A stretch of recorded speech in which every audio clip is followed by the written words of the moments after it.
Remember the Arab Spring, particularly in Egypt? They were going to get democracy, elections, and rights. Now it's 2015, and within a year of having a democratically elected leader, he was deposed in a military coup. So, why did the Arab Spring in Egypt fail so bad? Because the Egyptian army is so heavily politicized that it's almost impossible to decouple them from the country's economy and just how it functions and stuff. So how does a nation get to the point of having an uncontrollable military with army generals who would lead coups against their own homelands? Well, we have a well-documented case in early history of each step to autocracy. The shift from Rome's republic to an empire. I'd love to talk about that with you, so come, sit. Let's talk about the unraveling of the Roman Republic.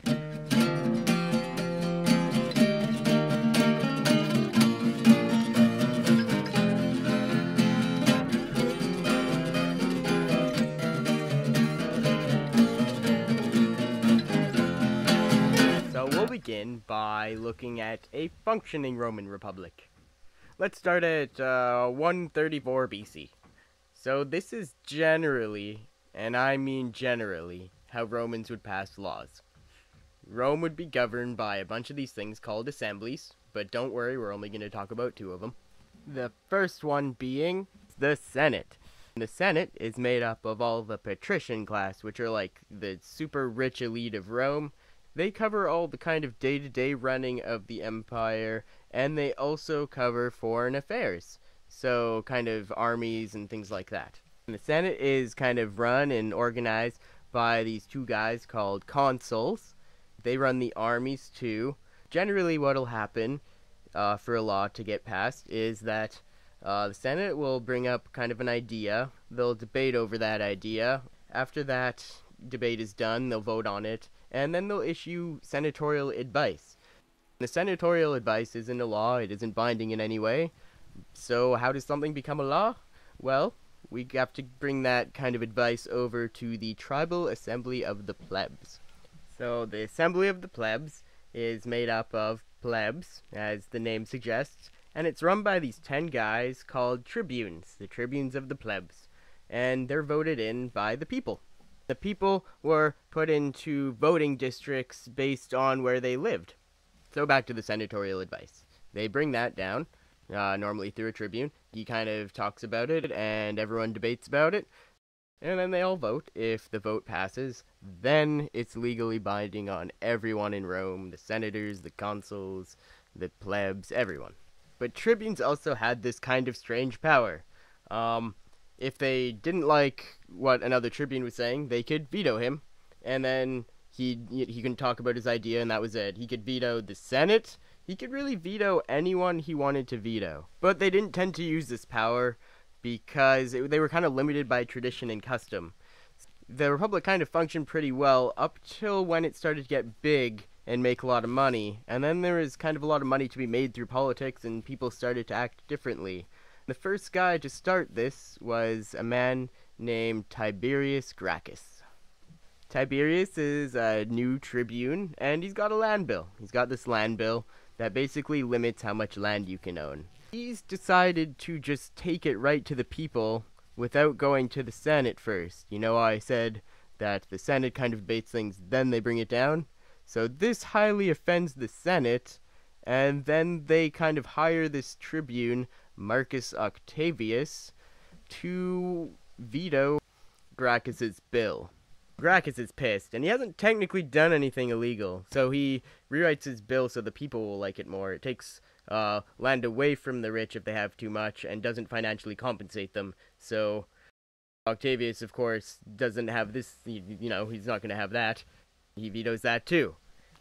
But then he thinks for a minute, and he's like, oh, what if Octavius is one of these dudes who's gonna, you know, lose land and not get paid back for it, so he offers to pay him for his land. That he doesn't budge. Octavius is still like, no, I veto your bill. Gracchus appears to be kind of at an impasse, so he decides to do things the old-fashioned Roman way, debate about it for days and days and days and days and days. Still nothing really comes out of it, so he thinks a bit more, and he gets a bit of an idea in his head. he starts to think about that veto.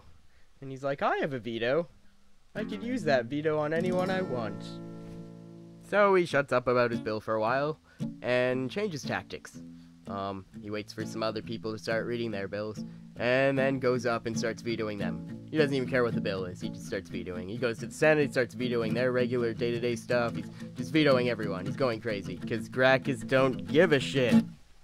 So Gracchus is like, you get it now, I'll just keep vetoing you, so I'm gonna read my bill, and you're not gonna veto me, okay? So okay. At this point, you would expect Gracchus to, I don't know, maybe give up. But instead, he's going to unwittingly begin the long process of unraveling the Republic. Tiberius explains that Octavius' job is to serve the plebs. By blocking Gracchus' bill, he is not doing his job. So he proposes that Octavius be deposed. Voting starts. Right before the majority is reached, Gracchus stops everything and asks Octavius one more time, will you withdraw your veto? And Octavius just looks at Gracchus, looks at the senators who hired him and give him his orders, starts crying, and he says he can't. So the vote passes. Octavius is dragged from the speaker's platform. I don't have a drag animation for Skyrim. Get damn it. Yeah, I'm sure it probably looked like that. Aw, happy Gracchus. Gracchus finally passes his bill a couple days later, but after arguing with the Senate some more, realizes that he's spent his entire 6-month term arguing with Octavius. So he lets the people know that he's going to run for an unprecedented second term as tribune. During all this, the Senate has been getting more and more livid. From their point of view, Gracchus is acting kind of like a tyrant. He deposed a tribune, something that's never been done before. He's breaking a bunch of traditions, he's, controlling the government, and now he won't let go of his power. He's maybe trying to make himself king. And Gracchus knew he was in a wobbly position too, and he started posting guards outside his house and escorting him home after tribune assemblies. But you know what? I'm sure it's not going to end in a bloodbath. It's a brand new, beautiful day for Gracchus, and he's at his political rally, and there's lots of people here. Once again, I'm sure it won't end in a bloodbath. There's Gracchus pumping up the crowd like a champ. He pumps him up a little too much, and then they start surging forward.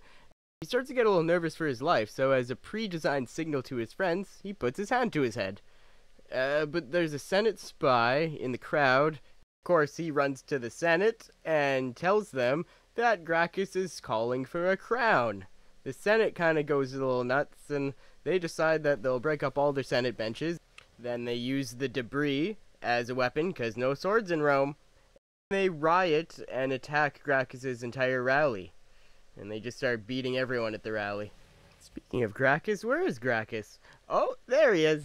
Oh, maybe he'll get away. So if you're getting the feeling that Gracchus doesn't make it out of this one to tell the boys, yeah, you're right, because they beat him to death. The lasting effect of Gracchus' little 6-month-long fight with the Senate were enormous. Now if you wanted to pass something that the Senate didn't like, you just use a tribune. And that's just what we'll find people doing. The people who used this method were termed populares, men of the people. The most strident defenders of the Senate and the traditional way of doing things called themselves optimates, or simply the best ones. But the worst precedent set here was not set by Gracchus, it was set by the Senate, with the murder of Gracchus. Now the Romans had a whole new way of solving political disputes. Kill your opponent. Where are all these generals and armies I was talking about? Well, as we all learned from the 1995 smash hit movie It Takes Two generals. Our first general is Gaius Marius. Marius is a really good and experienced veteran at this time. He already brought sweeping reforms to the military, notably letting homeless people into the army. As a sweetener, he gave them land when they retired from the army, too. So what? What could the problem possibly be with that? Well, now the soldiers start to look on their generals to get them land. But the generals have to use the tribal assembly because the Senate, all very large landowners, aren't in the mood to be giving up any land.